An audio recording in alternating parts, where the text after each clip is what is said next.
I'm sorry, but you need to prepare yourself. Your daughter will never walk again."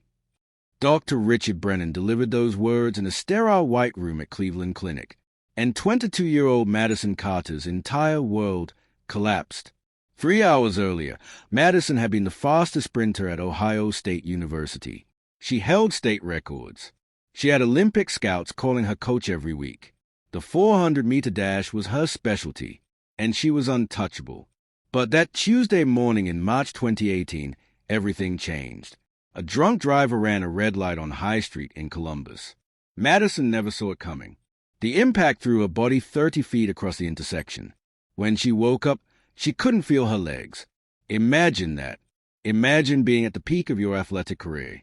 Imagine knowing you're destined for greatness. And then, nothing below your waist. Just silence. Her mother, Patricia Carter, collapsed in the hospital hallway when Dr. Brennan delivered the news. Spinal cord injury. T12 vertebra. Severe nerve damage. The medical team was blunt. The chances of Madison ever walking again were less than 3%. But here's what Dr. Brennan didn't know. He didn't know who he was talking to. Madison lay in that hospital bed, staring at the ceiling, tears streaming down her face. Her father, James, held her hand and whispered, "We'll figure this out, baby girl." She squeezed back, hard, and in that moment, something ignited inside her, a fire that refused to die. The first 6 months were brutal. Madison was transferred to a rehabilitation center in Indianapolis. Every single day, she endured hours of physical therapy. And every single day, her legs refused to cooperate. The therapists were kind. They were patient, but she could see it in their eyes. They didn't believe she'd walk either. Her teammates from Ohio State visited less and less. Her boyfriend of 3 years stopped calling altogether. One night, alone in her room, Madison threw her phone against the wall and screamed, "What's the point? What is the point?" She was ready to give up.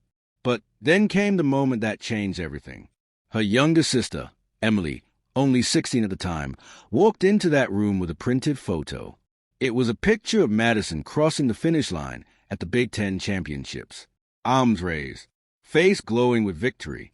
Emily taped it to the wall across from Madison's bed. "That's who you are," Emily said, "and that's who you're going to be again." Madison cried that night too, but this time the tears were different. The next morning, she asked her therapist to double her sessions. They thought she was crazy. Maybe she was.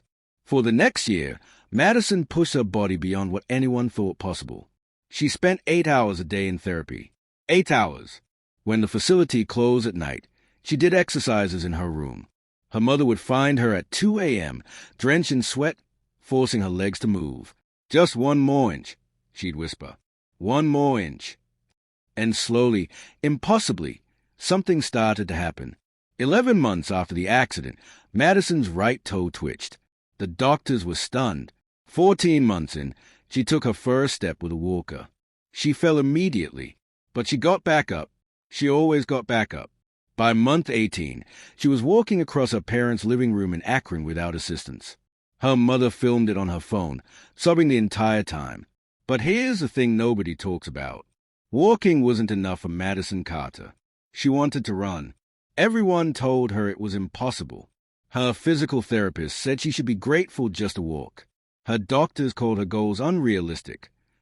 Even her father, her biggest supporter, gently suggested she consider other dreams. Madison heard all of it, and she ignored every word. She found a specialized coach in Denver named Marcus Thompson. Marcus had worked with paralyzed veterans. He'd seen miracles before, but even he wasn't sure about this. "I'll give you 6 months," he told her. "If you don't show serious progress, we're done." Madison moved to Colorado alone. She rented a tiny apartment near the training facility. She had no friends, no support system, just a dream that everyone said was dead. Those first weeks were humbling. She couldn't jog for more than 20 seconds without collapsing. Her legs would give out randomly.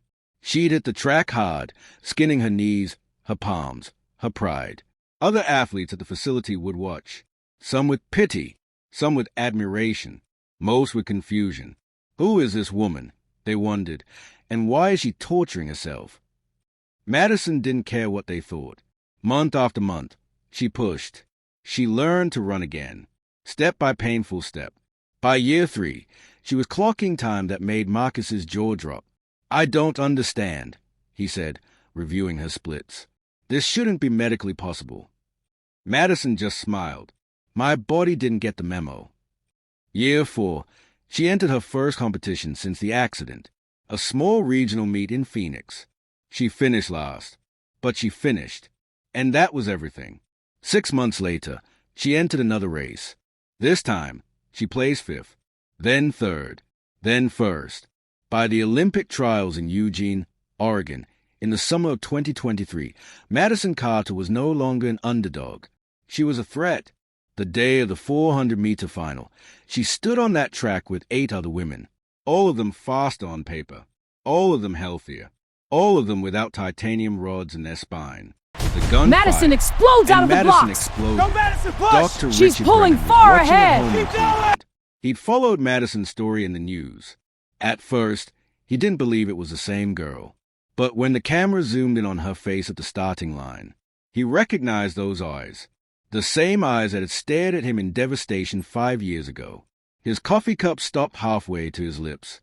The race was over in 49.73 seconds. Madison Carter didn't just qualify for the Paris Olympics. She won the trials. The camera caught her falling to her knees on the track. Not because her legs gave out, because the emotion was too much to contain. Her mother rushed from the stands. Her father followed. Emily, too. They held each other on that track for what felt like hours. Dr. Brennan set down his coffee. His hands were shaking. He picked up his phone and typed a message to a colleague. "I told that girl she'd never walk again. She just made the Olympic team." 3 months later, in Paris, Madison stood on the podium, bronze medal around her neck. 3rd fastest woman in the world. The girl who was never supposed to walk. When reporters asked her about the journey, she gave the same answer every time. "They gave me a 3% chance. I decided to live in that 3%. Dr. Brennan sent Madison a letter after the Olympics. What he wrote in that letter made her cry harder than the day of her diagnosis. And it changed how she viewed everything that happened.